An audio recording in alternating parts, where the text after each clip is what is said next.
여러분 반갑습니다.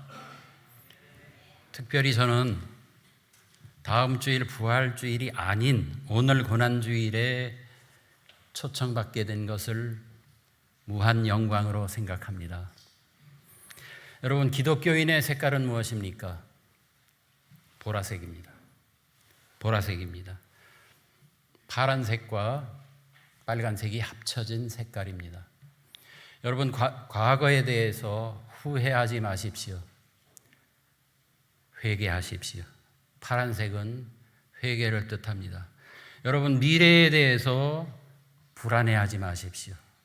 소망을 가지십시오. 빨간색은 소망을 뜻합니다. 교통사고가 나면 두 종류의 차가 달려옵니다.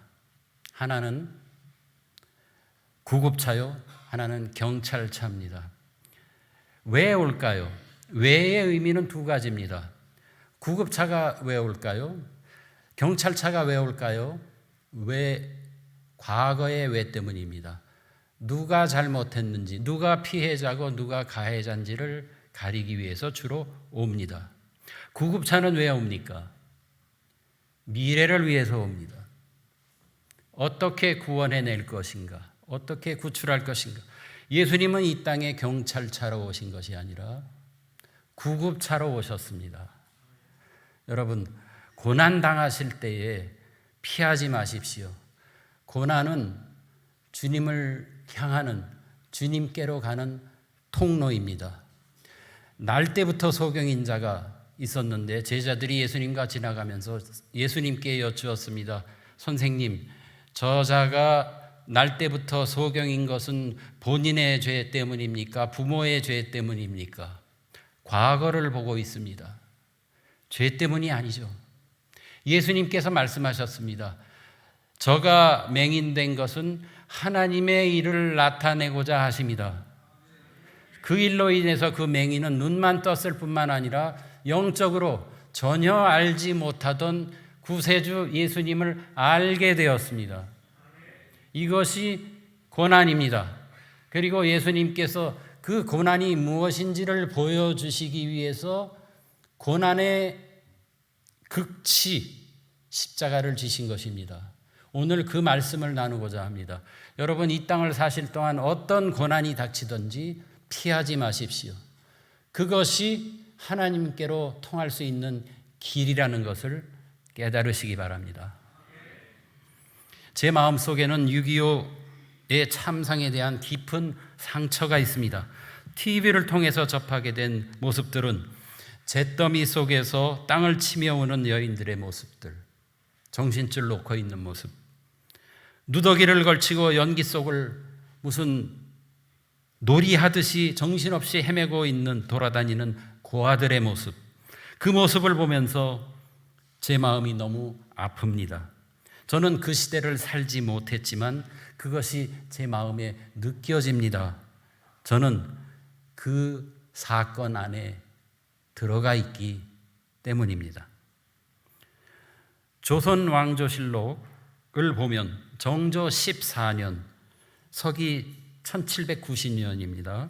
8월 10일에 종로거리 연초 가게에서 어느 변사가 이야기를 말하고 있었는데 그 짤막한 야사를 듣다가 이야기 속 주인공이 부당하게 심한 모함을 당하는 대목에 이르러서 듣고 있던 청중 중에 한 사람이 그만 변사를 쳐서 죽게 한 사건이 있었다고 적혀 있습니다.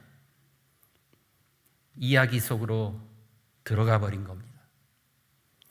이것을 몰입이라고 합니다. 요즘도 많이 일어나는 일이죠.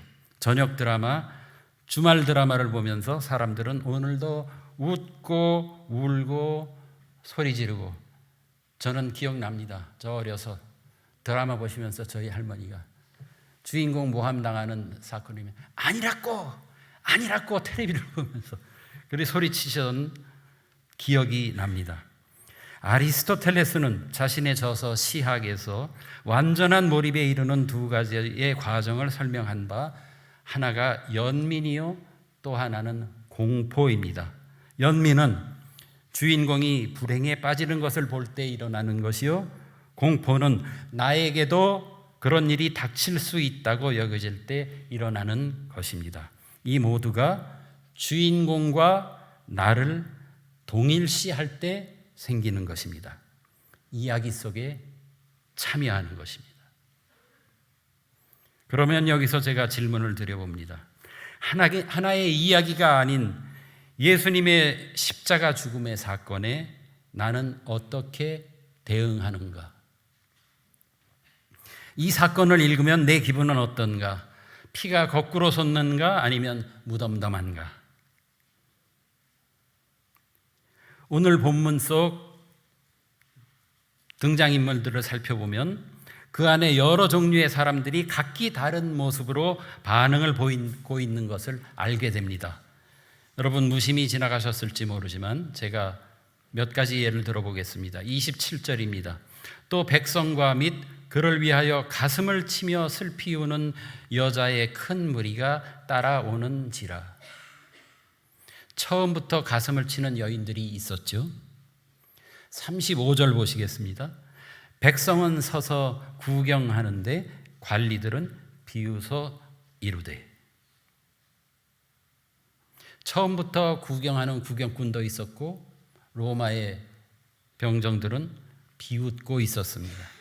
48절 이를 구경하러 모인 무리도 그 된 일을 보고 다 가슴을 치며 돌아가고. 처음에는 구경하러 왔는데 그 사건을 다 보고 가슴 치며 돌아간 사람들이 있었죠. 마지막 49절입니다. 예수를 아는 자들과 갈릴리로부터 따라온 여자들은 다 멀리 서서 이 일을 보니라.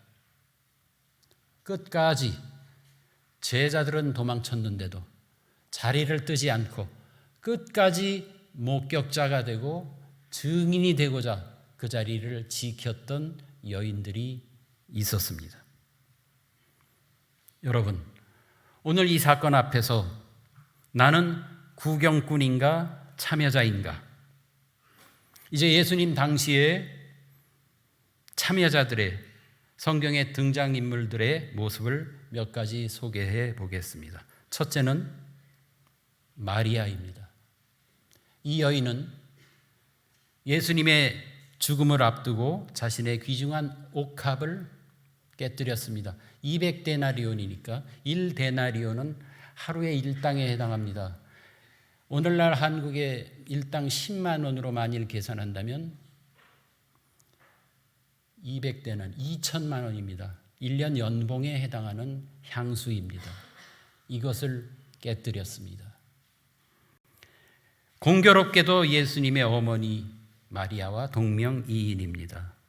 오늘 말씀 속에 나오는 구레네 시몬. 구레네는 북아프리카 리비아의 그때 당시 이름입니다. 키린, 영어로 사이린 할 수도 있고, 거기서 올라온, 비록 아프리카 사람이지만 유월절을 명절을 지키기 위해서 올라왔는데 우연히도 본인의 의사와는 상관없이 넘어지신 예수님의 땅에 떨어진 십자가를 타이에 의해서 잠시 동안 짊어지고 가게 되었습니다.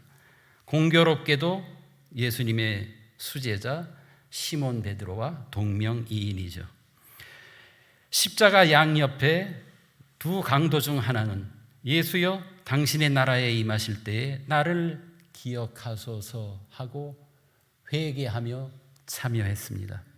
오늘 말씀 속 이 사건을 진행하는 총책임자 로마의 한 백부장은 그 사건을 보고 이 사람은 정녕 의인이었도다, 이방인이면서 이렇게 고백했습니다. 마가복음의 설명을 볼까요? 마가복음에 보면 예수님은 예수님 자신을 뭐라고 부르셨을까요? 인자, 사람의 아들이라고 칭하셨습니다. 그런데 이 예수님을 향해서 하나님의 아들이라고, 우리가 알고 있는 그 호칭 하나님의 아들이라고 외친 두 종류의 존재가 있습니다. 하나는 귀신입니다. 예수님께서 귀신 쫓으실 때 흔히 귀신들은 하나님의 아들 예수여 당신과 내가 무슨 상관이 있나이까? 귀신이 예수님을 알아봅니다. 그리고 또 하나, 오늘 말씀 속에 이 로마 백부장이 예수님을 하나님의 아들로 고백합니다. 인간으로서 유일하게 마가복음 내에서 이 백부장입니다. 마지막으로 한 명 더 거명해 보죠. 아리마대 요셉, 아리마대 출신 사람 요셉이란 뜻입니다. 이 사람은 저 니고데모와 함께 본디오 빌라도에게 찾아가서 목숨 걸고 간 것이죠. 예수님의 시신을 요구해서 받아서 자신이 죽으면 들어가려고 마련해 놓은 무덤 안에 안치합니다. 이렇게 참여했습니다. 공교롭게도 예수님의 육신의 아버지 요셉과 동명이인입니다. 자, 이제 그러면 나는 어떻게 할 것인가? 2000년이 지났습니다. 지구 반바퀴를 돌아 반대편에 있습니다. 나는 어떻게 할 것인가? 렘브란트라고 하는 유명한 화가가 있죠. 그가 남긴 판화 중에 하나는 The Three Crosses, 세 개의 십자가라는 판화 작품이 있습니다. 중앙에 아주 어둡고 흑백으로 만든 작품인데 중앙에 세 개의 십자가가 있습니다. 예수님의 십자가와 좌우의 성경대로 두 강도의 십자가. 그 밑에 로마 병정들, 기절하는 마리아, 그리고 여인들, 그리고 오늘 말씀 속의 백부장, 그리고 제일 오른쪽 구석에 누군지 알 수 없는 인물이 하나 더 있습니다. 뒷모습만 보이고 바위 뒤에 숨어 있습니다. 제일 오른쪽 구석에 그려져 있습니다. 그가 누구일까요? 렘브란트 자신입니다. 렘브란트는 1600년 전 이 사건에 가슴 치는 마음으로 참여하는 것을 그림 속에 그렇게 자기 자신을 그려 넣었던 것입니다. 빌맨이라고 하는 흑인 연가 가수가 있습니다. 자신의 생애에 아주 특별했던 콘서트에 대한 경험담을 적어 놓은 것이 있습니다. 본 콘서트가 끝나고 이제 분장실로 돌아왔는데 한 여인이 와서 기다리고 있습니다. 그 여인은 눈에, 귀에, 입에 장애를 가지고 있었습니다. 그와 함께 온 여인을 통해서 이 장본인, 이 여인이 자신을 인도해온 그 여인을 통해서 빌맨에게 요청합니다. 마지막 곡을 다시 들려주실 수 있겠습니까? 물론이죠. 이제 노래하기 위해서 빌맨은 일어섰습니다. 그리고 이 여인은 인도를 받아서 빌맨 앞 10cm까지 다가와서 자신의 손을 내밀어 빌맨의 입에 대고 때로는 목청에 대고 노래를 이 상태로 부르고 이 상태로 듣습니다. 거기 너 있었는가 그때에 주가 그 십자가에 달릴 때. 노래를 마치자 이 여인은 유명한 헬렌 켈러입니다. 이 여인의 두 뺨에 눈물이 두루룩 떨어집니다. 그리고 알 수 없는 불분명한 말을 외칩니다. 그것을 알아들을 수 없었지만 함께 온 여인이 무슨 말인지 알려줍니다. I was there.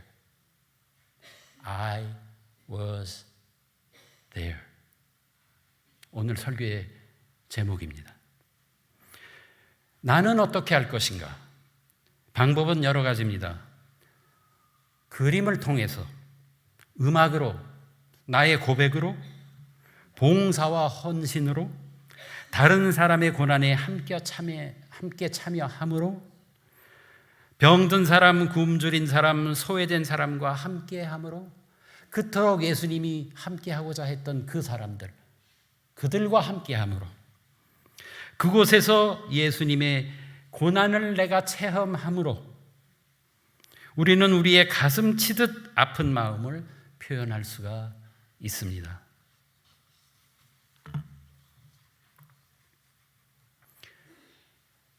부활이라고 하는 작품을 쓴 톨스토이 이야기를 잠시 들려드리죠. 한때 톨스토이는 이제 글을 그만 쓰겠다고 절필했습니다. 그런데 마지막 작품을 쓰려고, 한 번 더 작품을 쓰려고 펜을 들었습니다. 이 작품의 수익금으로 소위 두호보르 교파를 위해서 그들의 구호금으로 쓰기 위해서입니다.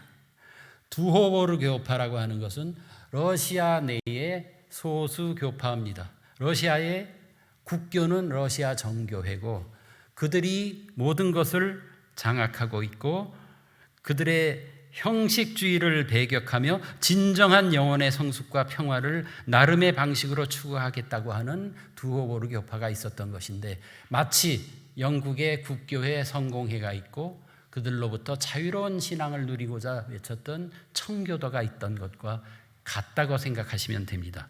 이제 이 두호보르 교파는 강제 이주를 당하게 되어 있었습니다. 톨스토이는 자신의 최후의 역작인 부활을 저술함으로 해서 전작인 전쟁과 평화의 수익금의 수십 배가 되는 수익금을 올렸습니다. 그리고 이것을 그 두호보르 교파 성도 4,000명이 캐나다로 신앙의 자유를 찾아 이주하는 데 희사했습니다. 그런데 이것은 표면적인 이야기입니다. 그 내면에는 또 다른 차원의 이야기가 존재합니다. 톨스토이는 어느 날 자신의 친구로부터 놀라운 이야기를 듣습니다.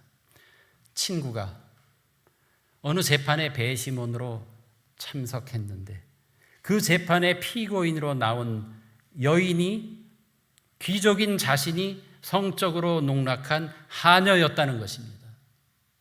그 일로 인해서 그 여인은 나락으로 떨어졌고 재판까지 받는 그 자리에 가해자인 자기가 배심원으로 앉게 되었다는 말을 했습니다. 그러나 더 놀라운 것은 이 이야기를 듣는 톨스토이입니다. 톨스토이는 전율했습니다. 자신도 똑같은 경험이 있었기 때문입니다. 이제 톨스토이가 펜을 들었습니다. 그리고 주인공 네플류도프라는 주인공을 그려냈습니다. 이 네플류도프가 그 소설 속에서 톨스토이가 한 그 행동을 똑같이 합니다. 그것을 그리고 그 피해 여인 카추사, 그 여인이 재판받는데 배심원석에서 그 여인을 보게 됐고 그 사건을 통해서 네플류도프 주인공은 자신이 어떤 짓을 했는가를 깨닫게 됐고 참회하게 됐고, 그래서 네플류도프는 이 카추사의 그 모든 시베리아 유행 과정을 동행하면서 구명운동을 벌이면서 끝까지 자신이 저지른 일에 대해서 회개하는 마음으로 그것을 책임지고자 참여하는 모습을 그려낸 것입니다. 이것을 통해서 톨스토이는 자신의 죄로부터의 부활이라는 승화된 모습을 그려내면 물론 당시 러시아의 사법제도, 토지제도, 귀족 신분제도에 대한 경종을 울림으로 이런 것들의 사회적 부활을 촉발하게 된 것입니다. 오늘 우리는 예수님의 재판에 나와 있습니다. 여러분이 앉아 계신 자리는 배심원의 자리입니다. 재판장은 본디오 빌라도입니다. 사실 우리는 배심원석에 지금 앉아 있지만 우리는 가해자입니다. 유대 종교 지도자들이 예수님을 기소했습니다. 마태복음 27장 18절, 마가복음 15장 10절. 기소했습니다. 이유가 무엇일까요? 적혀 있습니다. 시기심입니다. 유대 종교 지도자들이 새로 백성들의 관심을 독차지하고 있는 청년 예수를 시기하여 기소했습니다. 시기심입니다. 여러분 안에 있는 그 시기심 말하는 겁니다. 기소했는데 백성들은 사실도 모르고 영문도 모르고 부화내동합니다. 십자가에 못 박으라. 십자가에 못 박으라. 나 자신 안에 있는 부하내동의 모습입니다. 오늘날도 우리는 두 편으로 나뉘어서 아는 것도 있지만 모르는 것도 있는 그 상황에서 나는 옳고 너는 그르고 절반과 나머지 절반이 서로 십자가에 못 박으라. 나도 하고 있고 뉴스에도 나오고 있습니다. 나 자신의 모습입니다. 본디오 빌라도 재판장은 당시 로마 출신 유대 총독이죠. 본디오 빌라도 총독이 있는 이 시절의 통치 기간에 여러 번 밀란이 일어났습니다.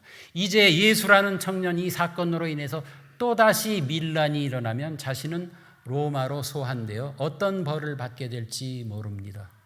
본디오 빌라도가 취한 태도는 보신주의, 기회주의입니다. 이 자에게서 아무런 죄도 찾지 못했다고 했던 본디오 빌라도가 사형을 언도합니다. 자신의 기회, 보신을 위해서였습니다. 우리 자신 안에 있는 모습입니다. 바로 우리는 2000년 전 지구 반대편으로 돌아가면 우리가 이와 같은 일을 똑같이 한다는 말씀입니다. 우리는 예수님 십자가의 가해자인 것입니다. 이제 우리는 이 배심원 속에서 유대 청년 예수, 그 거룩한 분의 신성모독죄, 마태복음 26장 55절, 제목은 신성모독입니다. 이 판결과 형 집행 과정을 이제 혹은 가슴 치는 마음으로 똑똑히 목도함으로 해서, 혹은 그분의 무죄의 증이 됨으로 해서, 혹은 나의 삶 속에서 그분을 닮은 고난을 짊어짐으로 해서, 혹은 내 주변 사람들의 삶의 아픔에 가슴 치는 사람이 됨으로 해서, 그렇게 해서 그 무죄한 피고인의 일주일 후 찬란한 부활에도 참여할 수 있게 되기를 간절히 축원합니다. 기도하겠습니다.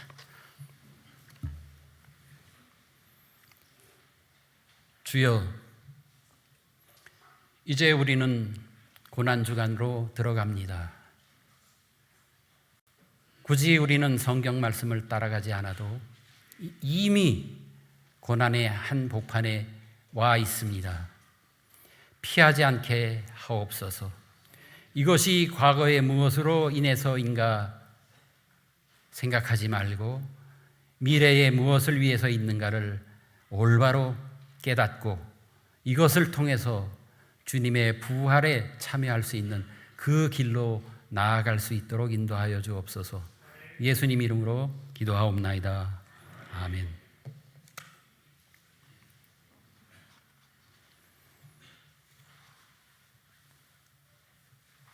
이제 축도함으로 예배 마치겠습니다. 기도하겠습니다.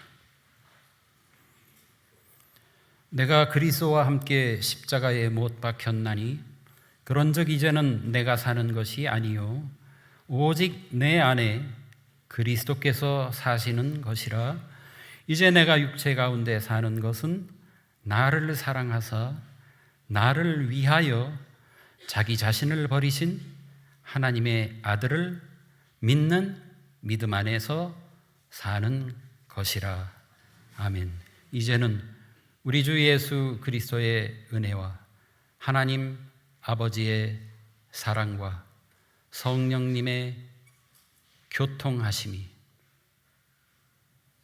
가슴 치는 마음으로 예수님의 그 고난에 참여하고자 나 자신에게 주어진 그 고난을 피하지 않고 그 고난을 향하여 뚜벅뚜벅 걸어나가는 주의 백성들에게 영원토록 함께 하시옵기를 간절히 축원하옵나이다. 아멘.